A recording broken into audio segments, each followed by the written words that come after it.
Let's see. Top 5 college football teams to watch this spring. Jack tells me we need more college football content, and I do what Jack says 100% of the time. I don't ever get in his face. I don't ever throw the F-bomb at him. I'm very polite with Jack.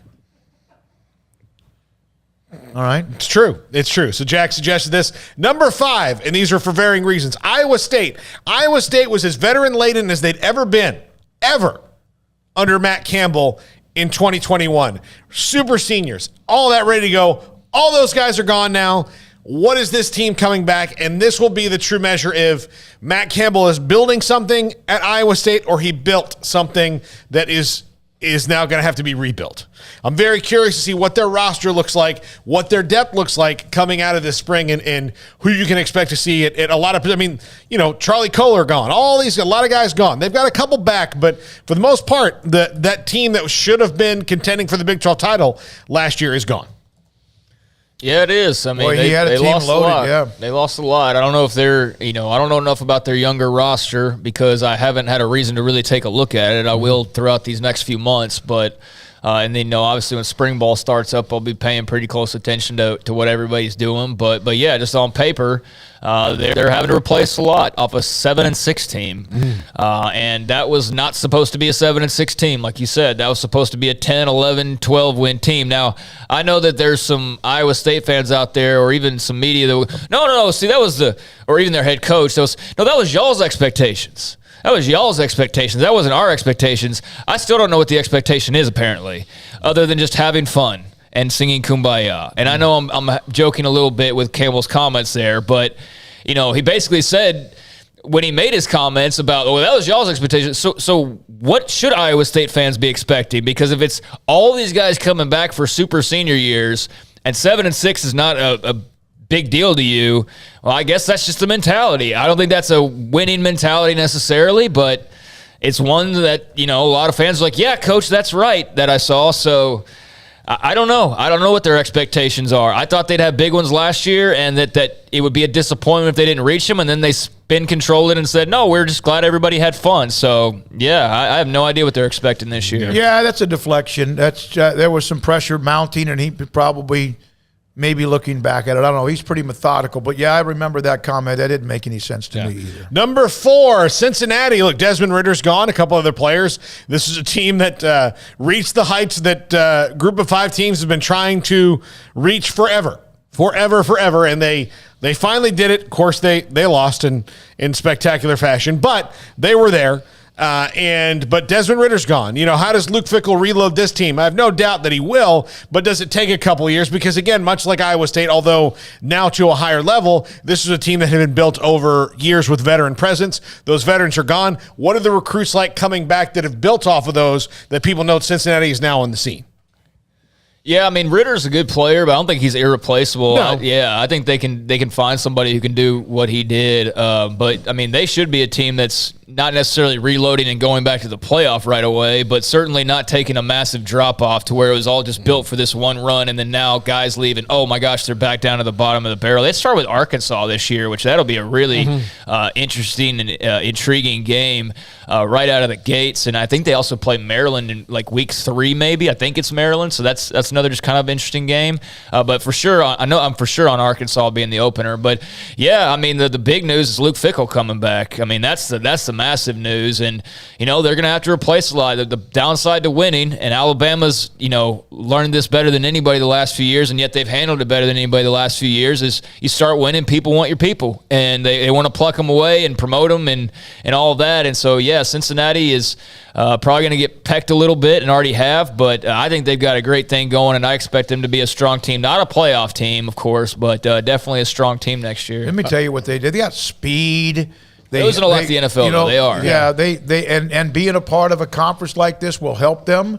Their recruiting classes will get better. It won't be overnight, but they were already doing pretty well, no question. That's a tremendous run that they made to get to the semifinals. At number 3, Texas A&M. Quarterback questions abound here. Zach Calzada off to Auburn, and I don't know if he would have been maybe in another legit competition with Haynes King, but Max Johnson now on the roster. So Max Johnson, Haynes King. I believe Connor Weigman is coming early. He's already there enrolled. I may be wrong on that one, but he's there, and he's a true freshman. I don't think Jimbo is want to start a true freshman. I don't think he ever really has before. Redshirt freshman, sure, but true freshman, I don't know about that. That's interesting. Plus, whatever recruits are there early and contributing. Not to mention, how do you fill out, Jalen Weidermeyer gone? That was a big part of your offense. You've got guys, Kenyon Green, you've got to replace. DeMarvin Leal. Yeah, there are guys, big players that I know that they didn't reach the overall expectations. They had the great win against Alabama. But I'll tell you this: that defense, and there were some times they lost control of the game. Mike Elko's gone. They were grown ass men. Yeah, Mike Elko's gone. Mike Elko's gone. Yeah, there you go. Yeah, replaced with DJ Durkin. So, man, we'll see what happens at Texas A&M. But there's some things going on to replace here, and curious to see how Jimbo uses this momentum that he has to hopefully for A&M be better than 8-4 again. Yeah, I don't think it's like they have to win the SEC this year or else everything, rots or anything. But you do kind of have to make another jump of some sort in the next couple of years to really maintain it, I think. I think they can maintain recruiting momentum because of NIL, regardless of what their record is every year. But as far as, the climb, they're still ascending, slowly but surely in some cases. But to keep ascending and not start descending a little bit, that's the battle. And, you obviously do have to replace a lot, but, man, they've recruited so freaking well. I don't expect you to just right away replace Kenyon Green and DeMarvin Leal and all these guys, but it shouldn't take you as long as it may take others to do that because of the way that you've been recruiting. So Jimbo's a great coach. I mean, they're good. They're also, problematic. Doesn't matter how good they are. The teams around them are always just as good or pretty much as good, and that's the battle you face, being in the SEC West especially. It's Arkansas up 1 year, or if it's maybe even Mississippi State, or maybe it's somebody else, Mississippi last year. Their first 3 or 4 games are at home in the state of Texas. They play at home, and home. They have Miami in mid-September at Kyle Field, Arkansas and Arlington. So the first 4 games in the state of Texas, then 3 consecutive road trip, Mississippi State, Alabama, and South Carolina. By the way, I want to make my own correction. It was Miami of Ohio that Cincinnati's playing. I saw the logo and thought it was Maryland, but they are playing Arkansas, but it was Miami of Ohio. I want to correct myself. All right, number 2, Clemson. Both coordinators gone that have been there a long time, Brent Venables and Tony Elliott. Both of them been there well-tenured with the Tigers and Dabo Sweeney. Those guys are gone. The defense was still really good, but Brent Venables is gone. Obviously, one of his assistants was elevated to that spot on the staff. It's a very kind of in the Clemson family staff that Dabo has done there. We'll see how he replaces 2 excellent coordinators who were 2 great head coaching hires. I think UVA hiring Tony Elliott was a home run for them. I think that was the best guy they could have hired. And Brent Venables is going to do great at Oklahoma more than likely. And so you replace that, and quarterback's a question, because an offensive line's a question, and the offensive coordinator's gone, and how can the new guy solve those problems? Clemson, to me, a really interesting team. And is this, because they were great on defense last year, but was last year the first year of repositioning the program for Clemson? I still think that they have. I agree with you, but I do think that it bears watching.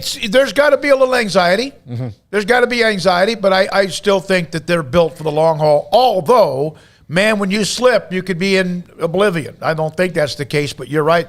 Yeah, the good news for them is the rest of their conferences. The first time in years they're showing cracks in the armor. And, when you start hiring your buddies and it doesn't work out, that's when you really start to get into some dangerous territory. Like, not that Dabo's being, in anywhere close to danger, but, if he has been very fortunate with the staff that he has had and guys like Brent Venables. So that's a loss, man. I don't care how much defensive experience or whatever you have. When you've had a guy like Venables there as long as he was, that's a loss. So I would expect, some type of a step back there.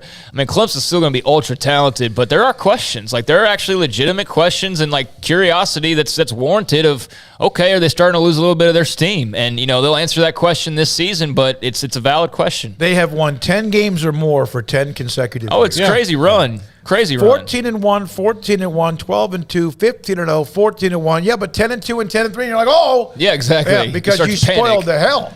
as Clemson won those 2 national titles. Do we not remember with Mac Brown in Texas how, winning 9 games plus every year, like all of a sudden you're like, oh, it's just 9? Like, what are we doing here? And I would say with this was 10-2 2 years ago to 10-3 this last year. The 10-3 for Clemson was they were playing all these close games that they weren't before. Mm-hmm. Like in the ACC, they were running away with it, and then all of a sudden, except for that one game a year where they're like, it was 8 games last year where they were like, yeah. So I did that twice, by the way. Yeah, that's because they couldn't score. They're not in the danger zone just yet, but there's a little steam leaking. Yeah. They better pay attention or they'll be in the danger zone because plenty of schools haven't, and they think, oh, it'll be just fine. Yeah. And, for example, a school that didn't pay attention to the leaks when they were happening and is now paying a bunch of money for a head coach, USC, our number 1 school, is very interesting. Almost all transfers. How is this going to fit together? Spring football is going to be very important to get that going and any kind of continuity and momentum. Lincoln Riley will do a fine job at USC, and they'll win more games than they have in the past. But this first year could be a bit of a roller coaster given that the way that he's had to put this team together. I don't think that Caleb Williams is so good that he's just going to roll in there and all of a sudden they're winning 10 games a year. And I kind of feel like that's sort of like the general expectation. Oh, they got Caleb Williams. It's all good. And it's like, well, and I know they got a bunch of transfers. Like USC is going to be better. Like there's no question they're going to be better. Are they going to win 10 games? I don't know. In the Pac-12, it's possible, I suppose. I think Lincoln Riley's a heck of a coach. I know that a lot of fans in Norman have been doing damage control and talking about how he was losing. I saw it today. There was like a whole Twitter debate from I don't know where it originated. Jason Kersey. Jason Kersey talking about how, the Sooners actually got worse every year under Lincoln Riley, and that led to a lot of debate. I mean, you might numbers-wise say that, and even I test this last year, you could say that, but, I mean, they were by no means like going down or anything like that. I mean, they were flirting with the playoff every year. So I think he'll do really well out there. And I'm just not expecting it to automatically turn into like a national playoff run in the first couple of years. But with the transfer portal and the hotbed that is Southern California, I mean, it could be done quicker rather than later. That's for sure. Paul, Catalina, college football, always a great thing. That's how we, on the YouTube channel, got to know a lot of you. And we appreciate many of you in the chat room. We haven't had as much time